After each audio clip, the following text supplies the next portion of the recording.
Saya itu saja, mohon dukungan semua pihak, dan jika ada iming-iming, kecurangan, janji-janji yang tidak pada tempatnya, mohon segera disampaikan sehingga kita bisa tindak dengan tegas siapapun yang mengiming-imingi, yang menjanjikan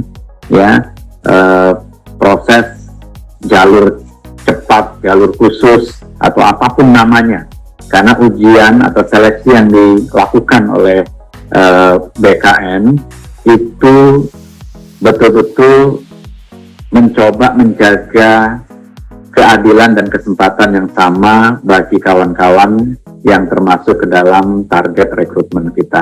Jadi tidak ada itu janji orang yang bisa memberikan kelulusan, yang bisa memastikan formasi, memastikan tempat, kecuali Anda sendiri melakukan kewajiban-kewajiban seperti yang sudah dipersyaratkan dalam proses seleksi ini.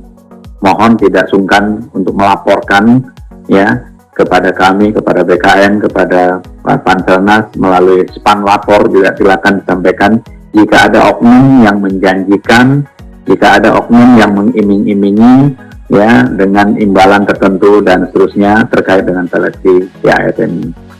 Mohon dibantu semua pihak agar ini berjalan dengan baik, wajar, tanpa adanya kecurangan-kecurangan lagi, karena tidak mungkin kita bisa mencapai tujuan pembangunan nasional kalau baru mau masuk ASN sudah curang begitu calonnya.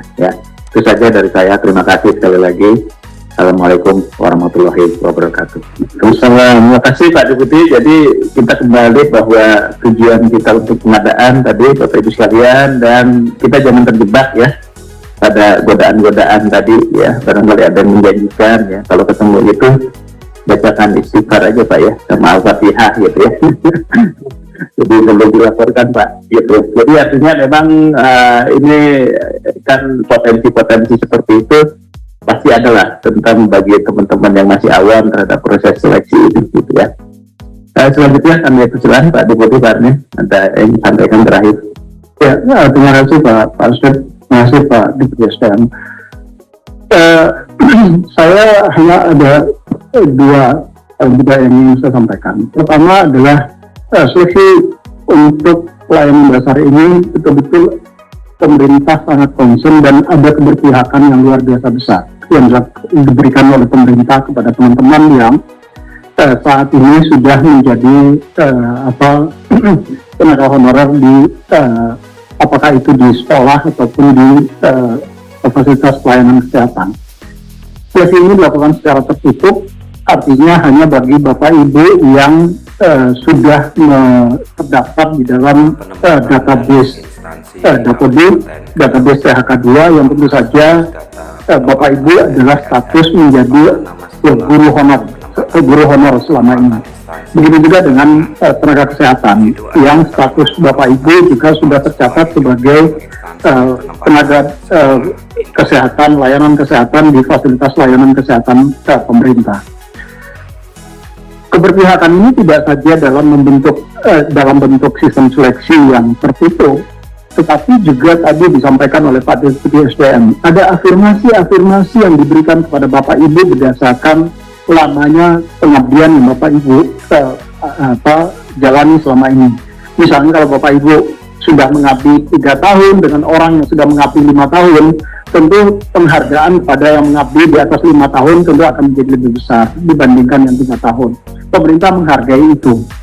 Yang kedua, ada juga afirmasi kalau Bapak Ibu kemudian mengamar pada wilayah-wilayah 3T untuk misalnya untuk di nakes misalnya. Kemarin Pak Menteri juga sudah menyampaikan, boleh nggak untuk yang teman-teman yang mendaftar di wilayah-wilayah 3T kemudian mendapatkan afirmasi khusus lagi. Itu juga kemudian difasilitasi oleh pemerintah. Artinya apa yang ingin kami sampaikan adalah keberpihakan pemerintah pada Bapak Ibu saat ini itu luar biasa besar. Manfaatkan keberpihakan itu secara baik dan benar. Bapak Ibu tidak perlu kemudian mencari cara untuk menyogok apalagi kemudian mendapat janji-janji yang tadi disampaikan oleh Pak Deputi SMA. Saya bisa pastikan Bapak Ibu walaupun ada yang menjanjikan, Bapak Ibu tidak akan saya proses.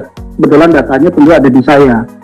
Jadi saya bisa menjanjikan kepada Bapak Ibu tidak akan ada yang bisa berani menambah atau mengurang nilai Bapak Ibu. Karena sebelum data Bapak Ibu kemudian diproses, dan diprosesnya juga ada sistem enkripsi yang tadi disiapkan oleh BSSN. Di dalam sistem ini, membuka enkripsi ini juga ada 4 institusi yang harus masuk dulu di situ. Ada BKN, ada Kemenpan RB, ada BPKP, dan Kementerian Dikbud yang memegang kunci tadi. Jadi tidak ada ruang sebetulnya bagi Bapak Ibu untuk bisa mencoba mendapatkan memberikan janji-janji dan seolah-olah bisa meluluskan Bapak Ibu. Yang bisa meluluskan Bapak Ibu hanya Bapak Ibu diri Bapak Ibu masing-masing. Jadi saya sependapat tadi yang disampaikan oleh Pak Deputi SMA, kalau ada orang-orang yang mencoba mengiming-imingi Bapak Ibu, tolong segera dilaporkan. Apakah itu petugas BKN di lapangan? Apakah itu instansi? Kita pastikan akan kita proses. Kami BKN, Pak Kepala sangat komitmen dengan ini, dan saya yang paling kencang di BKN untuk kalau memang ada indikasi ke arah itu, terlepas yang bersangkutan sudah menerima atau tidak menerima, maka hukuman disiplin itu sudah pasti jatuh kepada yang bersangkutan. Tinggal seberapa berat hukuman disiplin tadi diberikan kepada mereka. Tentu yang terberat adalah pemberhentian tidak dengan atas permintaan sendiri. Itu adalah yang paling berat. Dan itu tentu kalau pemberhentian dengan tidak hormat tentu nanti setelah inkrah di sidang pengadilan. Tetapi supaya proses di sidang pengadilannya nggak lama, menunggu terlalu lama, ya tidak, kami kemudian akan menetapkan pemberhentian tidak atas permintaan sendiri. Bagi kami yang paling penting adalah orang yang menjadi borok di dalam upaya kita untuk menciptakan sistem seleksi yang fair, yang transparan, yang mempertimbangkan semua orang, itu betul-betul bisa kita laksanakan dengan seadil-adilnya. Sehingga kalau ada yang mencoba bermain-main dengan itu, kita juga tidak akan segan-segan untuk memberhentikan yang bersangkutan. Itu mungkin dari kami, Pak Abah, dan terima kasih. Assalamualaikum warahmatullahi wabarakatuh. Baik, terima kasih. Waalaikumsalam. Terima kasih Pak Deputi, Pak Amek, Pak Deputi, Pak Harmen. Saya kira sudah banyak informasi yang disampaikan, dan terakhir kita butuh komitmen dari kita semua dalam penyelenggaraan, termasuk menjaga nilai-nilai integritas dan moralitas di dalam proses seleksi. Jadi jangan segan-segan, tadi BKN, Menpan, dan pihak berwajib itu sangat terbuka ketika ada proses ini. Apalagi sekarang di dalam Pansel Nasipus juga sudah tergabung secara langsung dari Bareskrim Polri. Jadi Bapak Ibu sekalian, mari kita jaga semuanya, dan ini adalah salah satu bentuk juga untuk menjaga kepercayaan masyarakat kepada pemerintah. Nah, ini juga penting. Kalau ini bisa terlaksana dengan baik, tentunya juga ini akan membangun citra pemerintah yang lebih baik lagi, dan juga mudah-mudahan kita bisa mendapatkan orang-orang hebat yang melalui seleksi ini dan menjadi solusi bagi organisasi. Sekali lagi terima kasih kepada Pak Deputi, Pak Deputi SDM, Pak Deputi Cinta, Pak Sony, Pak Kapus, dan juga Bapak Ibu di sini.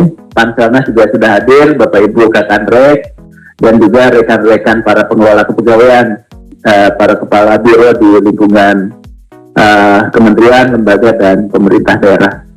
Selamat bekerja, selamat berkoordinasi nanti dengan teman-teman BKN supaya pelaksanaan teknisnya bisa berjalan dengan baik, dan surat kita yang sudah sampaikan input ke dalam SDC ASN itu bisa Bapak Ibu selesaikan besok, waktunya itu sampai 28 terakhir ya Pak ya, malam gitu ya, jadi nggak boleh lewat ya Pak ya, jadi kita selesaikan ya.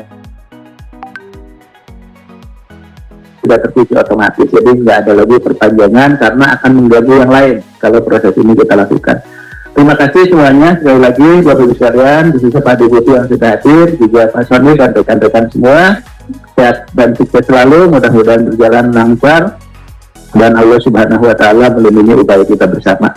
Kemudian terima kasih juga untuk teman-teman tim dari Kemenpan RB dan BKN nih, dan tim Panselnas yang sudah bekerja luar biasa siang malam sampai hari ini gitu ya. Demikian, terima kasih, kami akhiri dan kami kembalikan ke Mbak Isi.